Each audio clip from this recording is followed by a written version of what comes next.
People think silence is the absence of sound. It isn't. Silence is what remains after you've listened so long that your own thoughts begin echoing back at you. I learned that during my winter assignment at Black Ridge Relay Station. The job sounded almost peaceful. Maintain the radio tower, log weather conditions, restart equipment if power failed. 3 weeks alone. Then the spring crew would arrive.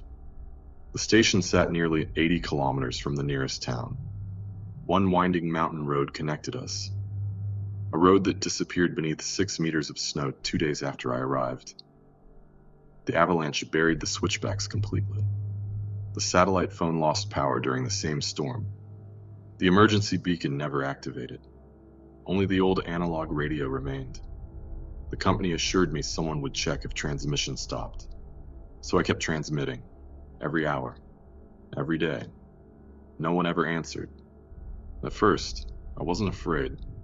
Isolation has rules. You make coffee, keep a schedule, read books, talk aloud just to hear another voice. You survive by pretending tomorrow is already on its way. The tower hummed constantly, a low metallic vibration that never quite blended into the background, like breathing or distant thunder. After the first week, I realized I had begun timing my own heartbeat to its rhythm. Every morning began the same. Generator inspection, weather log, transmission check, snow measurements, inventory. Routine became architecture. Without it, thoughts wandered dangerous places. The radio remained stubbornly alive. Static. Occasional bursts of atmospheric interference. Sometimes distant conversations warped beyond recognition. Nothing unusual. Old equipment often catches fragments from impossible distances. One evening, I heard my own voice. Not live. Recorded. Calmly reading the weather report. The transmission ended exactly as mine had an hour earlier. I assumed signal reflection, temperature inversion, some technical explanation. Then the recording continued. Except, it wasn't a recording anymore.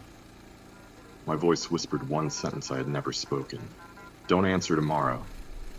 Static swallowed everything else. I laughed, nervously. Sleep deprivation creates remarkable illusions. That's all it was.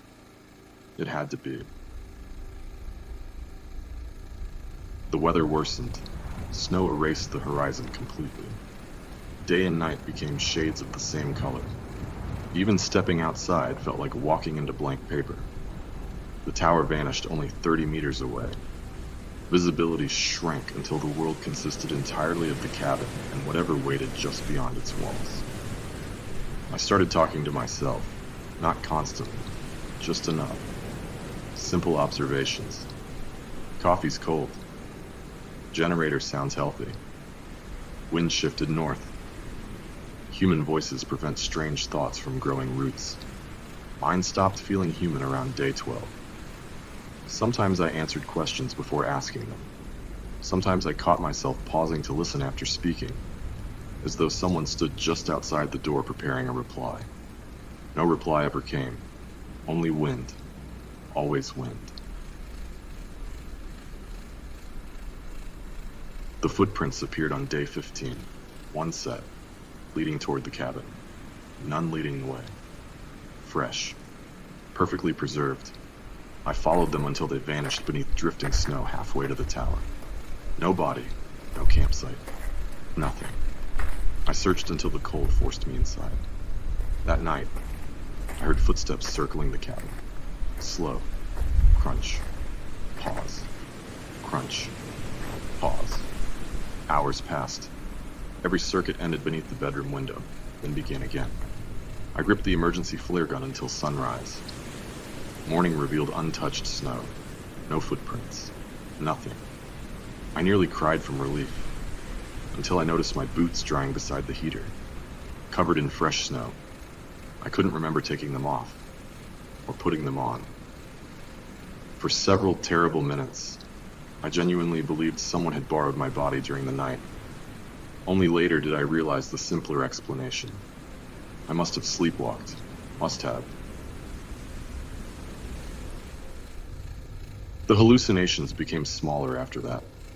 Not dramatic, subtle. The kind that force you to question ordinary things. A coat hanging behind the door became a man until I blinked. Steam rising from soup resembled fingers reaching upward. The generator coughed once. I heard laughter. One afternoon, I stared through binoculars for nearly 20 minutes at what I believed was a person standing near the radio tower. Perfectly still, watching. When the wind shifted, the figure collapsed. It had been an ice-covered utility pole. I laughed until I couldn't breathe. Not because it was funny, because I no longer trusted my own eyes. That frightened me more than anything hiding outside possibly could. The radio finally answered on day 19, a voice, weak, broken by static. Still there? I lunged toward the microphone. Yes. I'm here. Silence. Then, don't. The transmission dissolved. I begged whoever remained to repeat themselves. Nothing.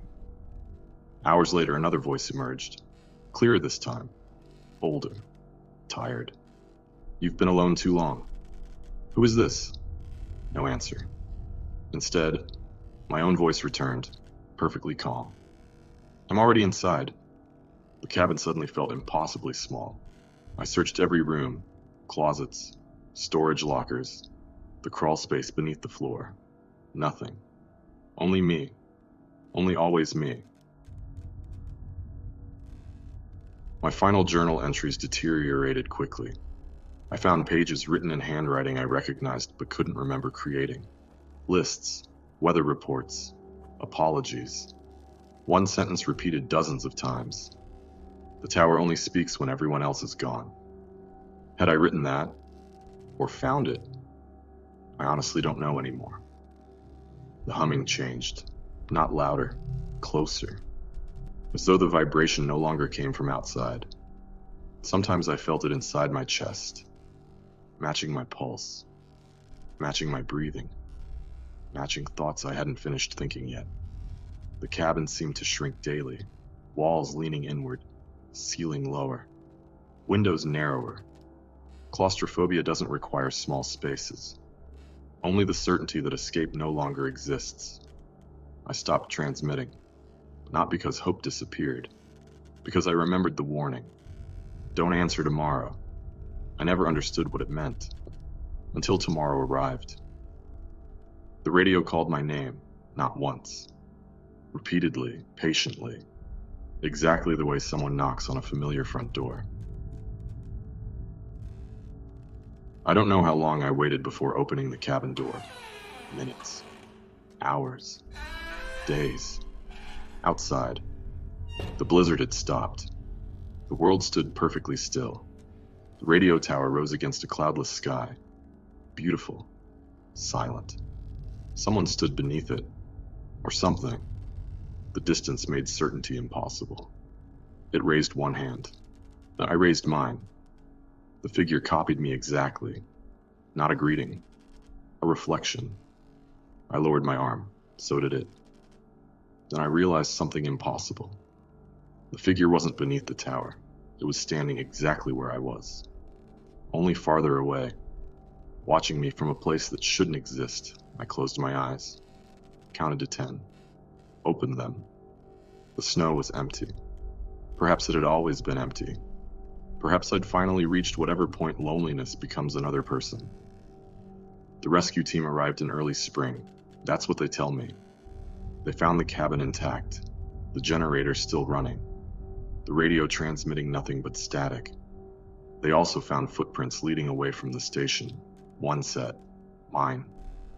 They followed them for nearly 2 kilometers. The tracks ended abruptly in an open field of untouched snow. No body, no blood, no sign that anyone had turned back. I don't remember leaving. I don't remember being rescued either. Sometimes I wake in the rehabilitation center convinced I'm still inside the cabin.